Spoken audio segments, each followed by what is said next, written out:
oh my gosh, Erin from Red Buffalo. And Erin, you guys, I wanted to mention, you guys were the best coffee shop in 2016. Tell us Yes, just we a were. little bit about that. That's awesome. Yeah, the Best of Summit Award is put on by the Summit Daily, the Summit Daily News, and it's a really fun award because it's voted on by kind of everyone who comes to the area. There's locals, there's part-time residents, even visitors. They vote on it, and it means a lot to us because we put so much effort every day into handcrafting wonderful drinks, making sure you feel like a member of the Summit County community and the Silverthorne community, and having everyone feel like this is a little part of their home. And we put so much effort into that through training with the Baristas Guild and the Specialty Coffee Association, through our environmental initiatives, and just being a member of the community ourselves through volunteer efforts that we all take part in.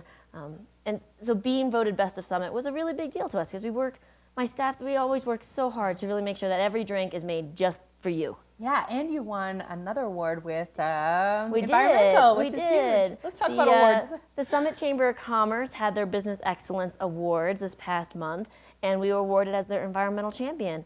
We know that as a small business in a local community that we kind of stand as an example of what businesses should do. We have to set the example, we have to lead by example, and part of that is through the less obvious things, lighting, energy efficiency, insulation, those things that we all do. And then also we're a full zero waste and composting restaurant. So this cup and lid that you see with us today, these are all compostable and we get them composted. And then we also work on education efforts with other businesses and with our community on how to reduce your environmental footprint just for yourself. That makes a huge difference. And you were telling me about this little drink that you got here, and we're talking a Samoa? A Samoa, the Girl Scout Samoa cookie. So the Girl Scouts, they are all over. They are amazing. I see them. They're smart about it because they just post up at like the base of the ski areas. Oh, I saw them at A Basin. And they just sit there and they're like, hi, and they're so cute. Mm-hmm. So we took inspiration from my favorite Girl Scout cookie. Yum. Well, it's a tie. Okay, so tell us about this one. This one is based off of the Samoa Girl Scout cookies. So chocolate, caramel, and coconut. Oh, you can totally tell all the flavors in here. I had it the other day and I was like, oh my, this tastes just like a Samoa. It's huge. Amazing. Yes. I mean, it's like You'd a think I gave this cookie. one of them today because he's just rolling around over here. So this is what you guys are featuring right now. Is that featuring right now. We also have our own in-house orange vanilla spice syrup that we make. And I don't want people to get too caught up on flavored drinks because yes, those are fun new things to play with. But we also really want to highlight all of our single origin coffees. We work really closely with our roaster. He goes into many of these countries and selects them directly himself.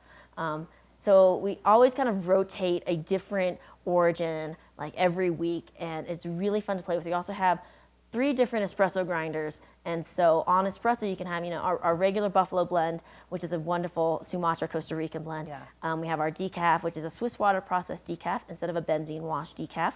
And then we also throw on a single origin every once in a while. So today and this week, the single origin feature that you can get on espresso will be our Burundi coffee, which has this really fun combination of like being kind of malty and earthy with kind of like an apple tart finish. Oh, wow. Which usually you don't get like the fruity tart with the earthy taste in the same cup. And so that one's really a fun taste to play with. And that's what's fun about your coffee. We have your coffee here at the studio, and it tastes, you don't need to dress it up. You can have it plain. It's really tasty. It's so good. I always tell people, if you're the stand-up person who's never had black coffee, give your black coffee just a taste first. Try to realize that it doesn't need all those extras, the training wheels, so to speak. Now, don't get me wrong, I love a good cafe au lait with some vanilla in there sometimes. Or this Samoa, which is like, yes, they're such good for. treats. But it's really fun sometimes just to break it down and just taste. When brewed right, coffee will have a little bit of a natural sweetness. It is from a cherry. It's a cherry seed. Not your standard cherry seed, but it comes from a cherry-like fruit, and you can taste those little sweetnesses in it. You can taste kind of the nuances from that soil even if you really want to get into it. It's very like sommelier with the training. It is amazing. You can get really far into it, or you can just be like, oh, this is a good glass of wine. This will do the job. And what makes that, with the soils, Yeah. I mean, you can get coffees from all over the world, really. All over the world. It's almost like wine, is that how you? It is. Anything that you consume that's going to be from, an earth-grown product, which is everything that we eat. Yeah. But if we have a bad soil year, if there's a fungus on those trees that year, it could ruin the crop. It could change the taste of the crop. If it was a dry year, if it was a wet year, those things are always going to influence how those cherries ripen, if they're going to ripen quickly, if they're going to ripen slowly, or are there going to be inconsistencies in there? Are you going to get them all to ripen at the same time, or some going to ripen faster than others? And those are going to make a big difference in how it's going to taste. So you could get a coffee from one harvest, and then its second harvest a couple months later is going to be completely different. That's huge. And that's what our job is, and with our roaster, to cup and taste and see what these profiles are. Do we need to change things, modify things, or is this new defect actually a fun change? Is it something we didn't expect out of it? Good, tasty. And you got to drink a lot of coffee to get there, but it's a fun process. Well, tell the viewers a little bit more where to find you guys, Yes. how to find out more information. Well, we're located at 358 Blue River Parkway in Silverthorne, so that's just a quarter-mile north of the I-70 Silverthorne Interstate exit in Silverthorne. We're open 7 days a week, 6:30 to 5:30. We have free Wi-Fi.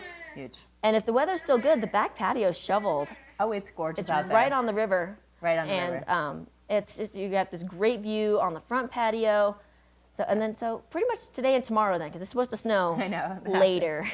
Well, check those guys out. They have a beautiful, beautiful coffee shop. It is community oriented, and they've won many awards, so you want to check it out. And we'll be back after this break.